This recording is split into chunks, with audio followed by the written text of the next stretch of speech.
A identidade de gênero e o salário mínimo. Por Mário Maestri. Não foi a Damares e a extrema-direita que inventaram a ideologia ou a teoria da identidade de gênero para assolar sobretudo o povo evangélico contra a esquerda. Elas apenas surfaram a onda em forma safada. A teoria da identidade de gênero, criada em torno dos anos 1975, logicamente nos USA, teve como precursor o psicólogo John Money de 1921 a 2006. Ela difundiu-se como poderoso subproduto ideológico da maré liberal que varreu o mundo nas últimas 3 décadas, com o enorme enfraquecimento do mundo do trabalho.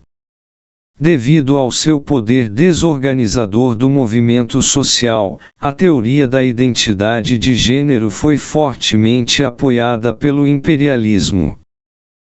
Quando da aposta das administrações Bill Clinton de 1993 a 2001 na globalização e na internacionalização do capital, com o consequente abandono do trabalhador manufatureiro estadunidense como base eleitoral privilegiada, a teoria da identidade de gênero transformou-se em referência maior do Partido Democrata.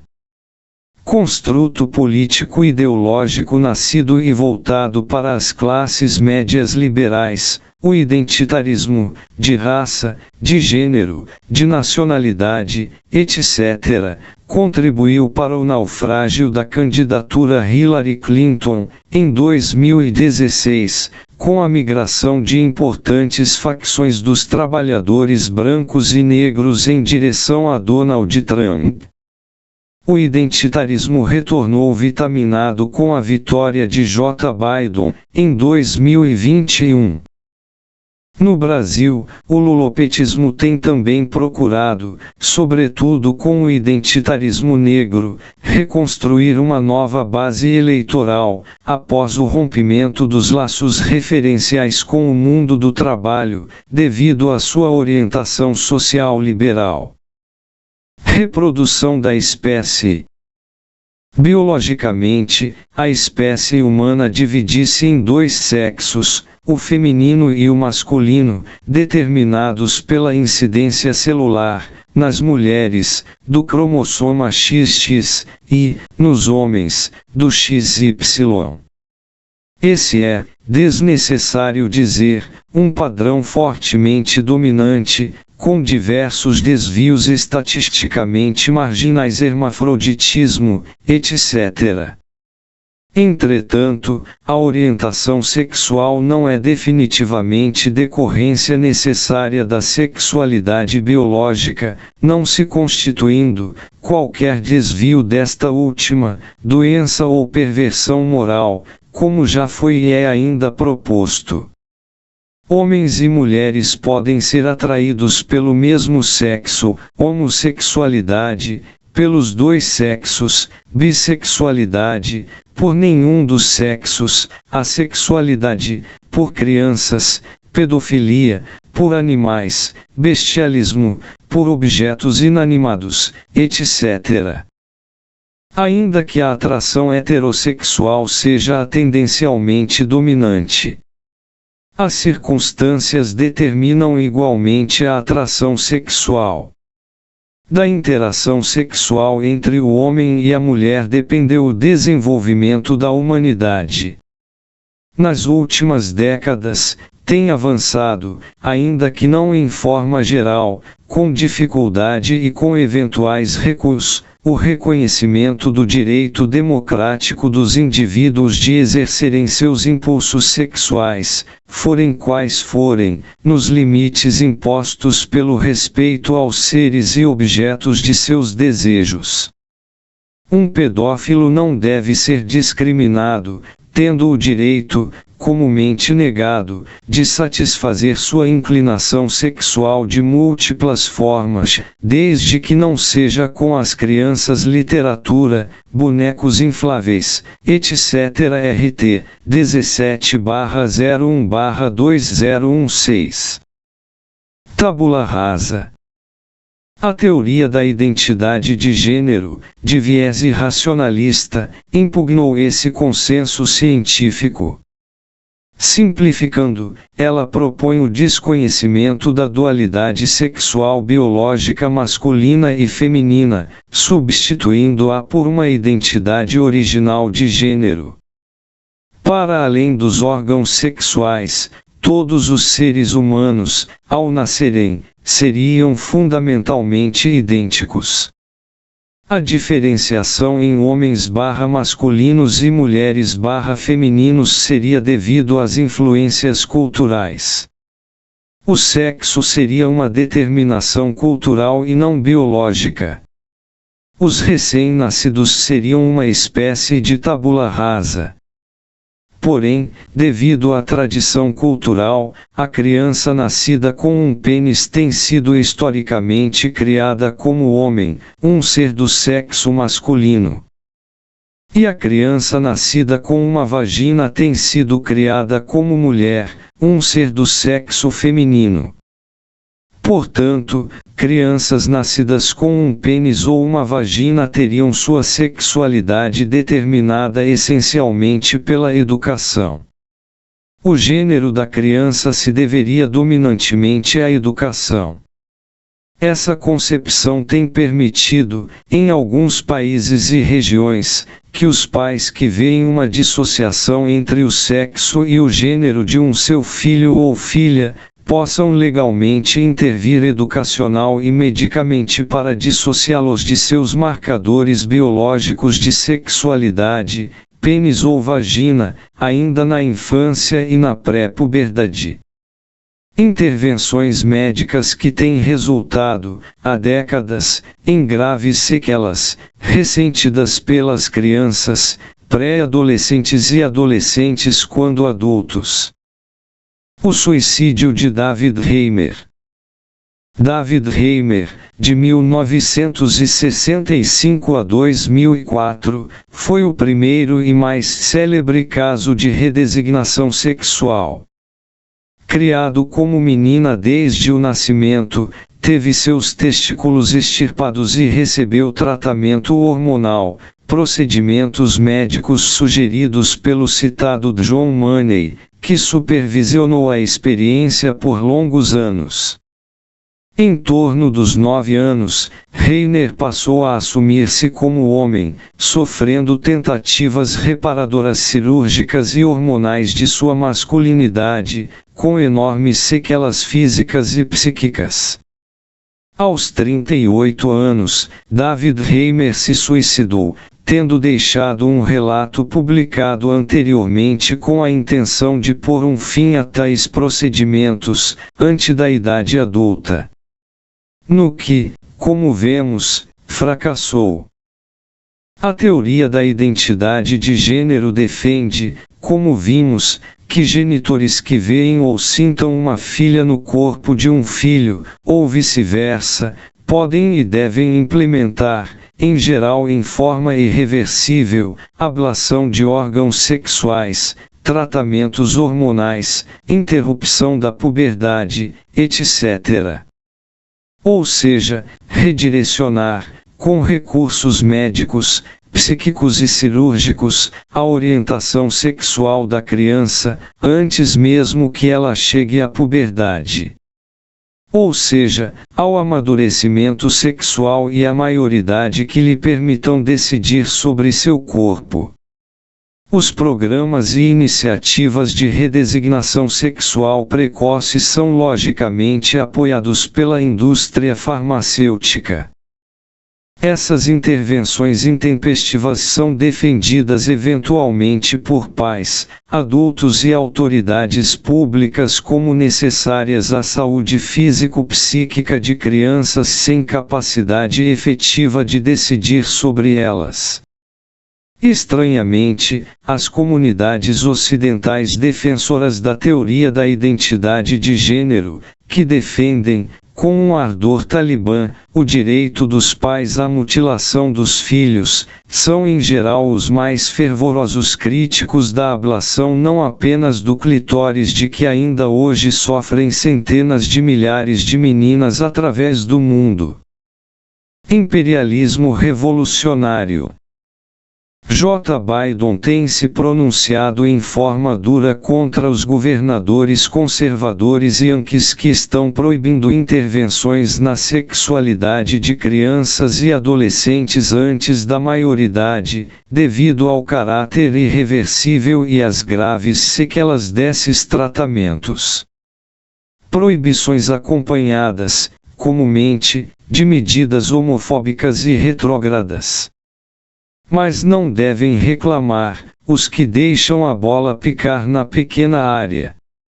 Nos anos 1990, antes da virada identitária do Partido Democrata, J. Biden votou contra o casamento homossexual.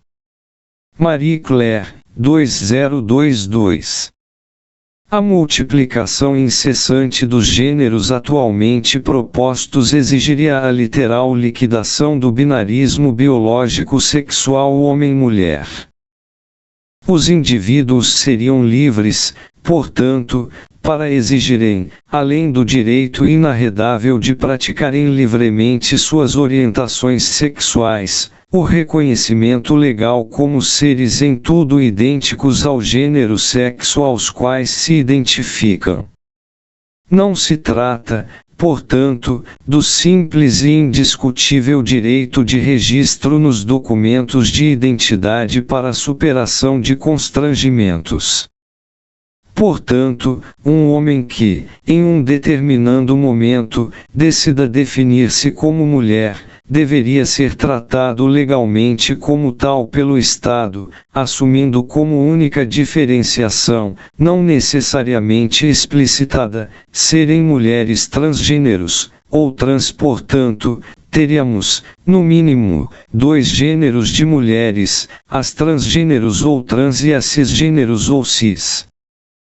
Ou seja, aquelas ajustadas psicológica e sexualmente às suas determinações biológicas, superlativamente dominantes. O mesmo ocorrendo com os homens, agora divididos em trans e cis. Essa construção ideológica de identidades não existentes abandona o porto seguro das reivindicações pelos direitos de expressão e defesa de todas as orientações sexuais, para navegar os mares do absurdo. Adotada em regiões do mundo liberal imperialista, suas propostas naufragarão inevitavelmente contra os escolhos do mundo real. Sobretudo, elas permitem que a direita e a extrema-direita aproveitem-se delas para reforçarem a agitação conservadora e a intolerância entre a grande população, para com as comunidades e práticas sexuais ditas não ortodoxas. Doce prisão. Desde 2021, em Nova Jersey, nos USA, permite-se que homens, que se definam como mulheres, cumpram pena em presídios femininos, de convivialidade e regimes menos duros em relação aos masculinos. Demi Miner, homem que se definiu mulher trans, condenado à prisão perpétua por assassinato, exigiu e obteve o direito de ser encarcerado em cela com duas outras detentas, que engravidou em relações consensuais. Logicamente, o que ensejou o fim de tal prática.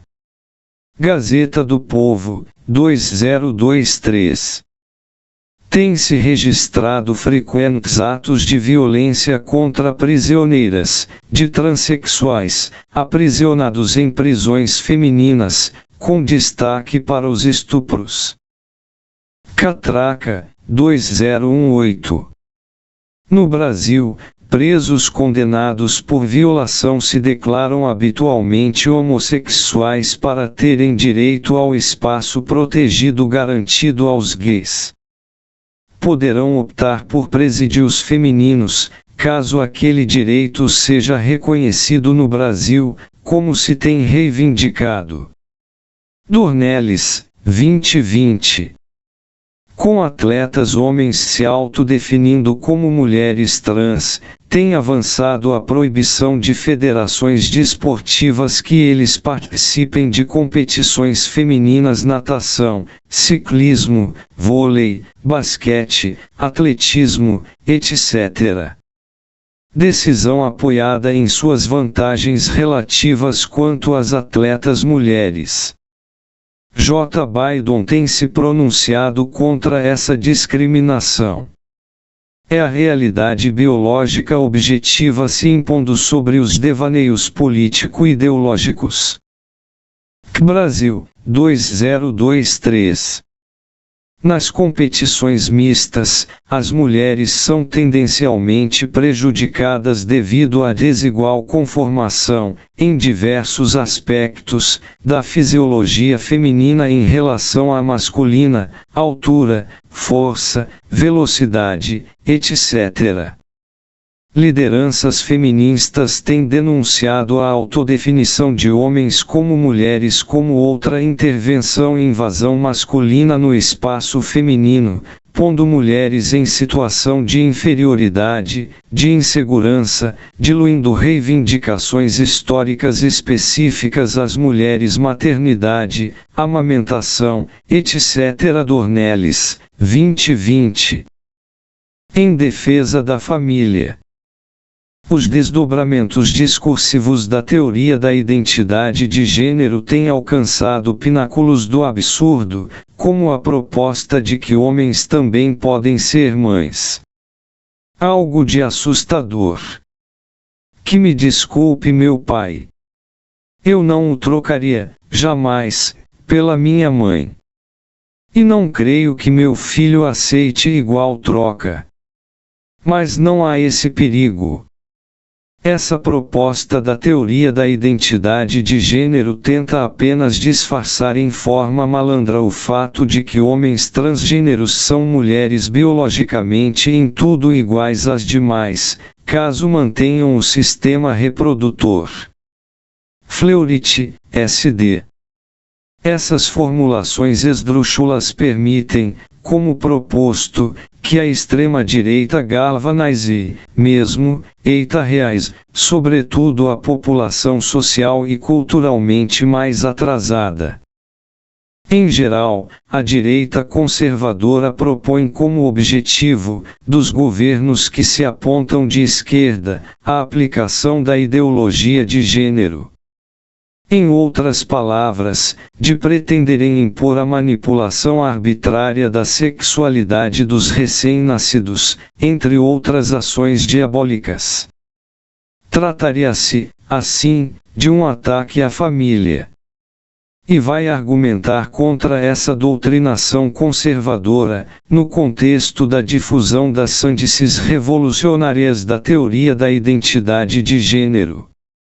É, não raro, servindo-se da denúncia da ideologia do gênero, setores políticos e religiosos de extrema-direita, conquistam o consenso contra direitos do exercício e da expressão plena, sem restrições, das múltiplas orientações sexuais. Atacam o direito de casamento, de adoção, de expressão artística, etc. das comunidades homossexuais. Assim, a vanguarda da revolução da identidade de gênero, contribui fortemente, no seu autismo individualista, para o recuo de avanços civis duramente obtidos. Apoiados no compreensível e sadio medo de pais, avós, etc., hetero e homossexuais, de que seus filhos initos pequenos e pré-puberes recebam como educação sexual os desvarios da teoria da identidade de gênero homens parindo e menstruando, filhos apenas de mães, escolha aleatória da orientação sexual, etc., políticos reacionários conseguem barrar a necessária educação sexual nas escolas públicas.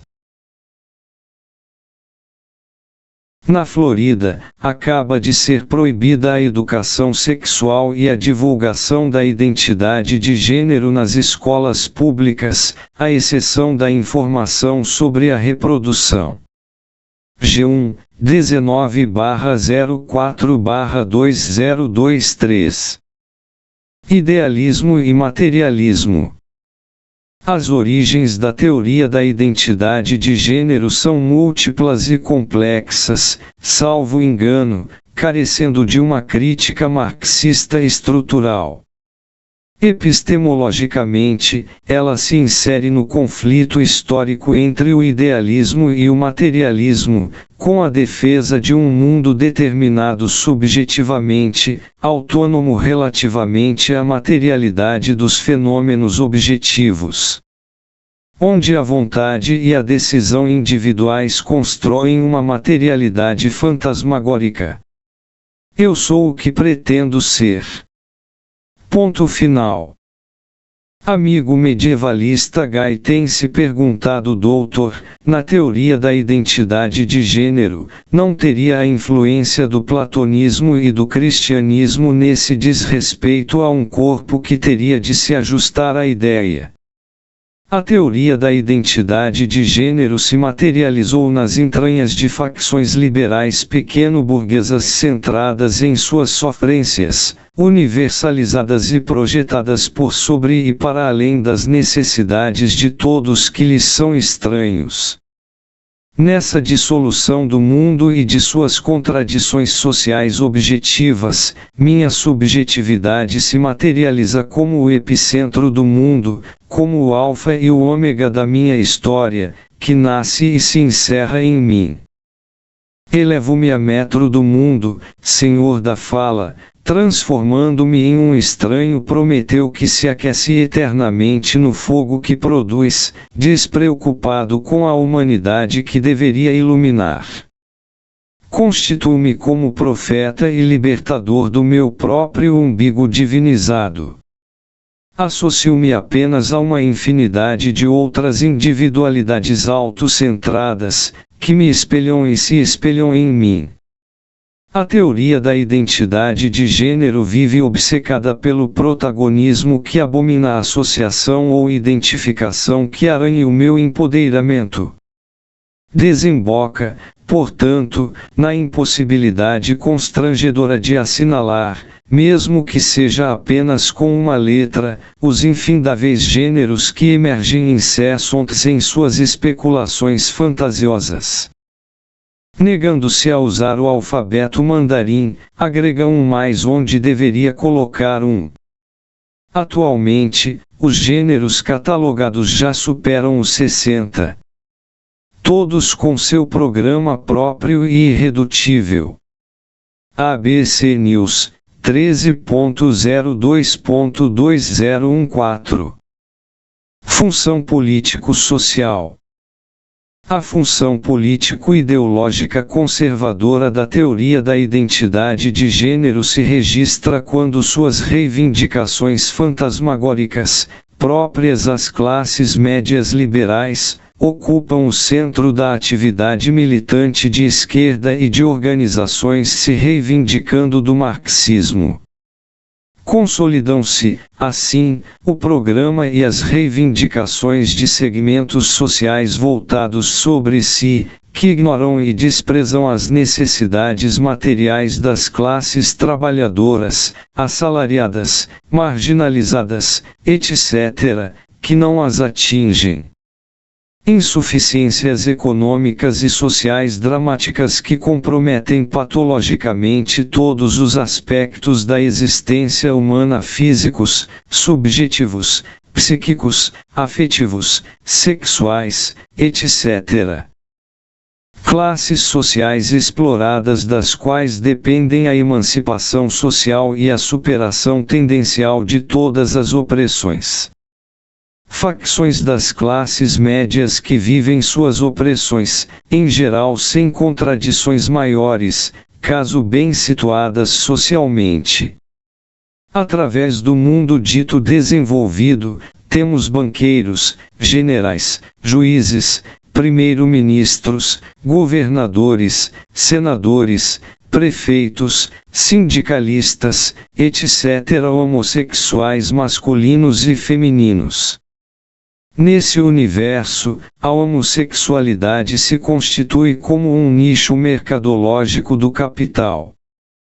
Travel, 365, 2023.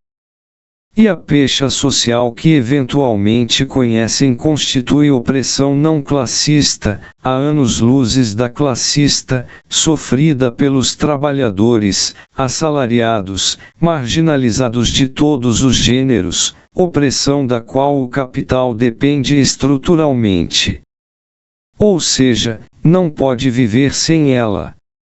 A análise científica exige a hierarquização dos fenômenos sociais e a definição de suas interdependências. A teoria da identidade de gênero parte do câncer identitário, realiza um enorme estrago político e social. Não apenas no Brasil, galvaniza sobretudo jovens das classes médias, com destaque para os universitários, com importante peso relativo nas organizações de esquerda.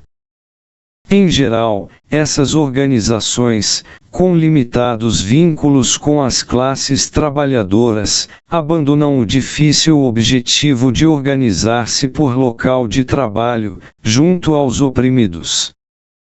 Constroem, ao contrário, coletivos negros, feministas, etc., formados sobretudo por estudantes. Coletivos que definem suas próprias políticas e reivindicações, sob o pretexto da autonomia sectorial. Uma reorientação que permite realizar, com o voto das classes médias, o sonho dourado do eleitoralismo atualmente vicejante, eleger parlamentares pagos regiamente pelo Estado. Revolucionários do capital gosta. Uma frente estudantil de organização que, ao menos, até há pouco, se assumia como marxista revolucionária, propõe, para o 59 Congresso da UNE, uma campanha nacional que defenda a centralidade da reivindicação de cotas para a população trans. Ou seja, privilégios no ingresso na universidade pública aos bissexuais, assexuais, homossexuais e todos os demais LGBTQIA+. O que torna leprosos os jovens do sexo masculino e feminino cis.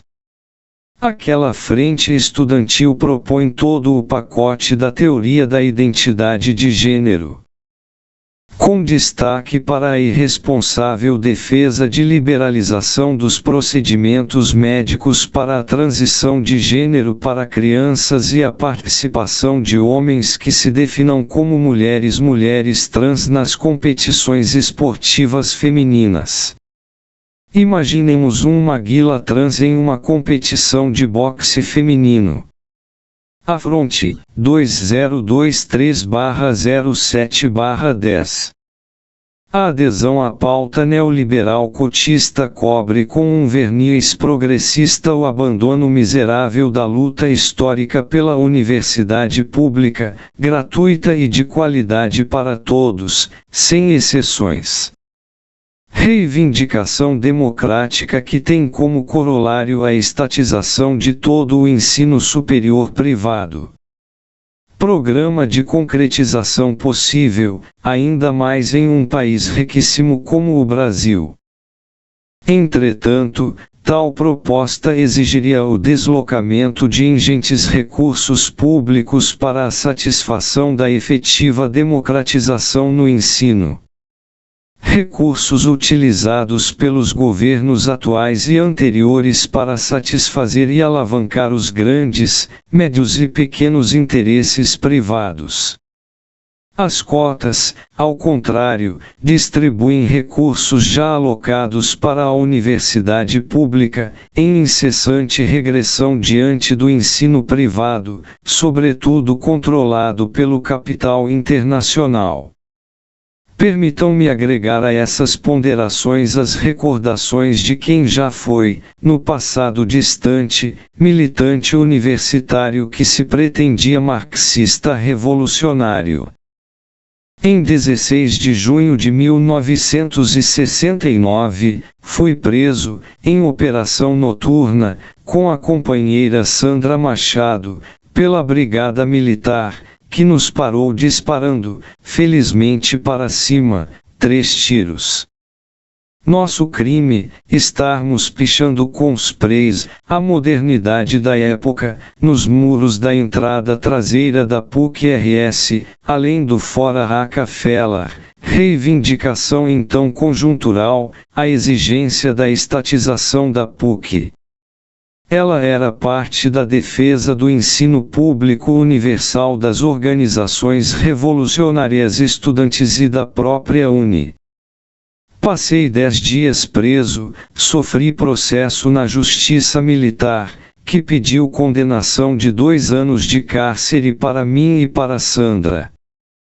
Fica por conta do atual admirável mundo novo, que literalmente nos assombra, ver militantes que se reivindicam da revolução defendendo pauta do grande capital e do imperialismo, que agradecem comovidos, em associação com o atual governo Lula-Alckmin, tais reivindicações. E a ciranda segue. A centralidade do mundo do trabalho e suas reivindicações gerais e específicas são enviadas às calendas. Salta-se por sobre a necessária luta contra o caráter classista, patriarcal, sexista, etc. da linguagem. Uma luta que expressa tendências profundas da luta de classes, letons nos padrões populares da fala. Questões que a linguista Florence Carbone e eu abordamos, há anos, no livro A Linguagem Escravizada, Língua, História, Poder e Luta de Classes. Carbone, Maestre, 2003. Avança-se, ao contrário, como pauta da linguagem de gênero a proposta de modificações arbitrárias e artificiais da língua, estranhas à imensa maioria da população. Como a defesa da inclusão na linguagem de parcela liliputiana da população que não se identificaria como homem ou mulher. Para tal, os pronomes ele e eles seriam substituídos por novos pronomes neutros elo e ela, entre tantos outros. Tudo isso enquanto, em respeito ao mundo evangélico, não se enceta a luta dura em defesa das multidões de mulheres pobres estropiadas, feridas e mortas devido à criminalização e não inclusão do aborto nas prestações do SUS. As reivindicações da teoria da identidade de gênero avançam de vento em popa, sem qualquer mobilização efetiva pela libertação imediata e incondicional das multidões de mulheres presas por venderem uma trouxa de maconha para sobreviverem à miséria. Libertação de uma população prisional inofensiva que aterroriza as classes médias. Para não falarmos no verdadeiro genocídio silencioso de travestis pobres que se pratica impunemente no Brasil, sem qualquer mobilização real das ditas esquerdas. Sem esquecer, finalmente, da escravidão assalariada a que, no presente governo, como nos anteriores, é submetida uma imensa parcela das trabalhadoras e trabalhadores brasileiros, de todos os gêneros imagináveis, pela decretação arbitrária do salário mínimo em R$ 1.320, uma pequena parcela do seu real valor. Uma outra mega carícia ao mundo do capital, pequeno, médio, grande. Asterisco Mário Maestre, 75, historiador, é autor, entre outros, de Revolução e Contra-Revolução no Brasil, de 1530 a 2019.